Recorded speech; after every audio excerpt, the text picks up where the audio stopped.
Oi, gente, tudo bom? Faz algum tempo que eu não apareço, mas foi por um bom motivo. Eu estava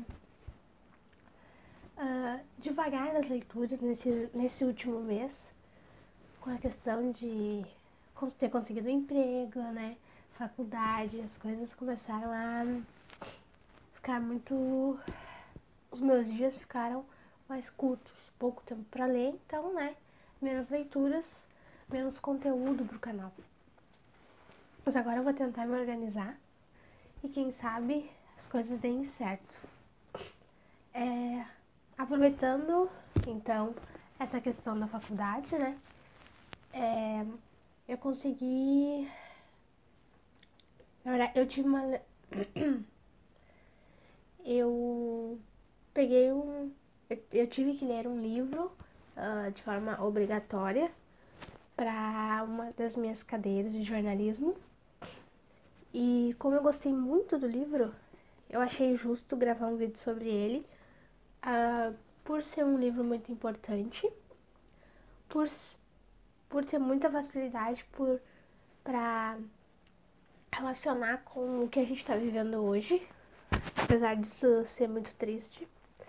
E, e é um livro, acredito que seja um livro necessário.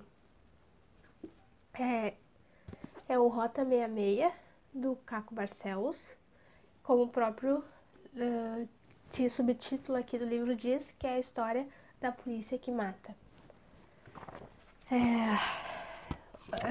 Se passa um pouco durante e depois da ditadura.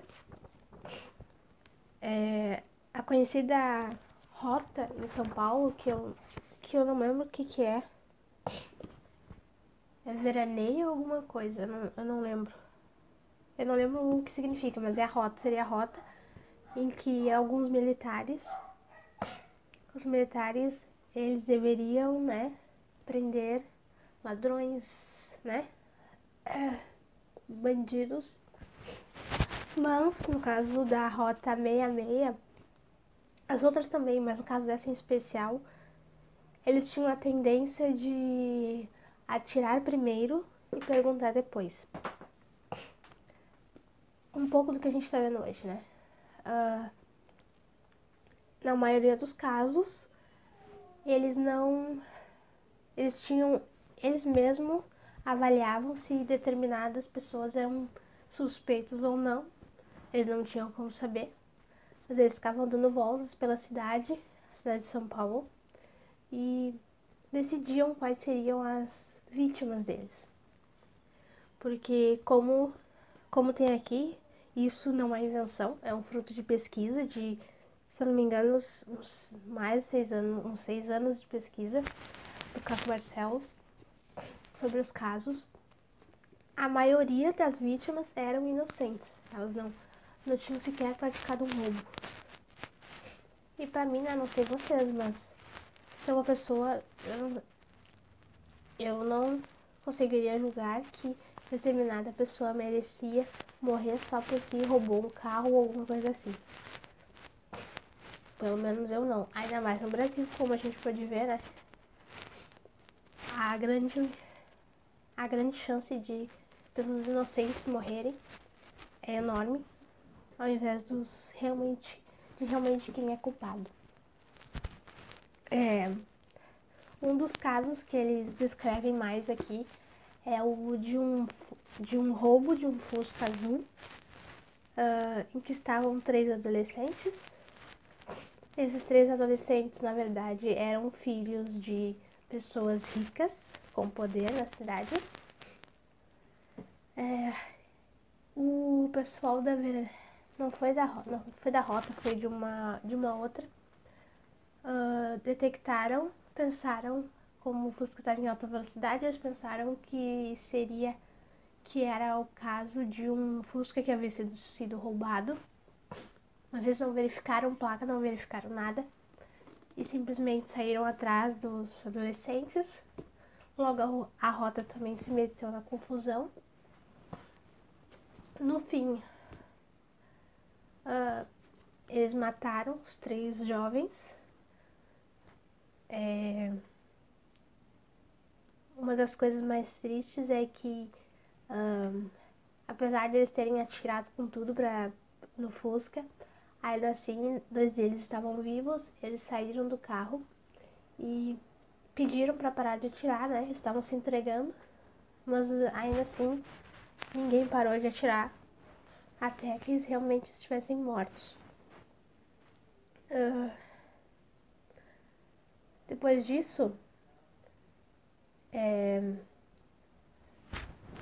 eles, ao invés de deixar os corpos onde estavam, né, eles costumavam alterar o local do crime,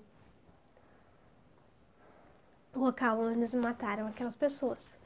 Então, eles colocavam para outros lugares, sumiam, ou muitas vezes, como na maioria das vezes as pessoas já estavam mortas, eles levavam até um hospital e diziam que a pessoa estava viva, mesmo que ela não estivesse. Os médicos, na maioria das vezes, médicos não têm muito o que fazer, eles acabam tendo que aceitar os corpos, mas, né, não tem o que fazer, as pessoas já estão mortas. Só pra dizer que, né, não foi eles que mataram. Eles socorreram as vítimas. Então, acredito que esse tenha sido um caso de maior destaque pelo fato de, né, eles serem ricos, filhos de famílias ricas, e ainda assim os militares terem saído impunes.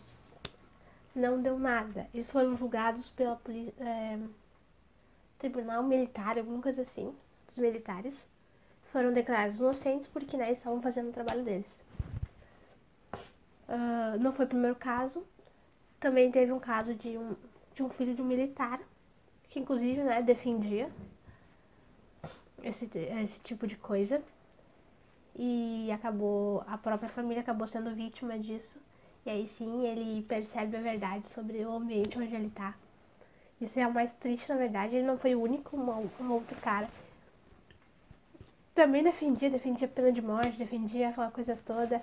Ele achava que se ele não tinha culpa nenhuma, não tem por que temer.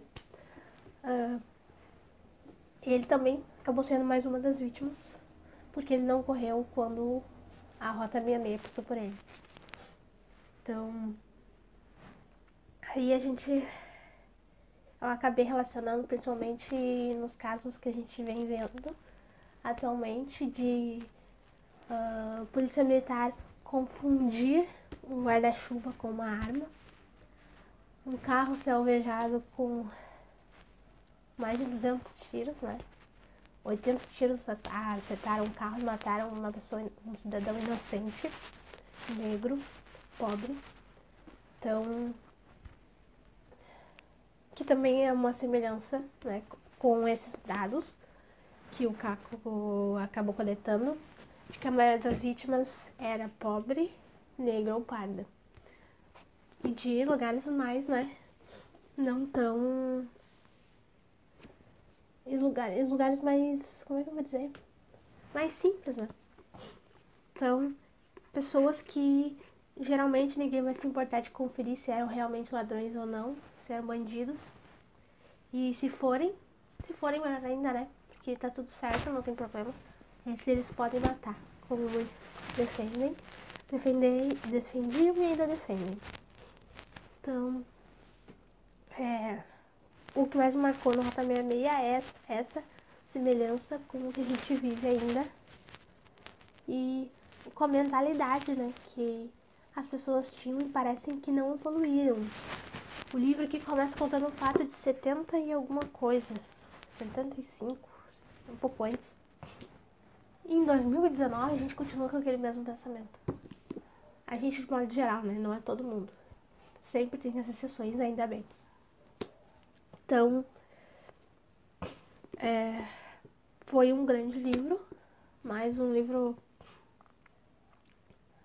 mais um livro que me emociona e me dá motivo para continuar fazendo o que eu tô fazendo, que é o jornalismo, que vai apenas se informar, podem ter sucateado e tem essa coisa de não precisar ter um diploma, mas ainda é importante sim, para não ter qualquer um por aí pode falar falando bobagem no nome de todo mundo, de todos os jornalistas, né? E manchando a imagem deles, o que é mais triste.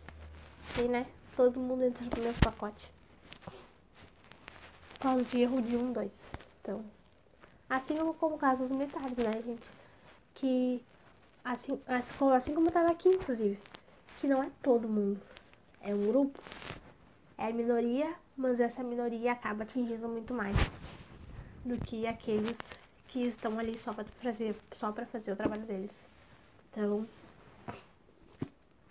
não é todo mundo, todos os militares que são desse jeito. Tem gente que faz sim. Tem bandido, como gostam de falar, nesse meio. Em todo lugar tem. Então, é bom pra refletir. E eu recomendo pra todo mundo ler. Até que não tá fazendo jornalismo, não tem problema. Isso aqui vale muito a pena ler. Com certeza. E é um livro simples, não tem nome, coisas técnicas, aquela coisa toda. Ele só vai contando aquilo que ele vivenciou, aquilo que ele pesquisou durante muito tempo da vida dele. E que tem que ser contado e tem que saber. A gente tem que saber. E é importante. Não vamos aceitar que é normal confundir um guarda-chuva com uma arma, porque não é. Tá bom? Não vamos acreditar em qualquer versão que a gente ouve por aí. Então foi isso. Espero que tenham gostado. Leiam esse livro, por favor, que ele merece ser lido. E se inscrevam no canal. Comenta aí se você já leu, se você gostou, se não gostou.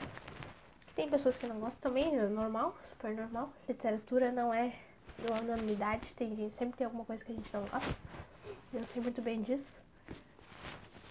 E é isso. Um beijo pra você e até mais.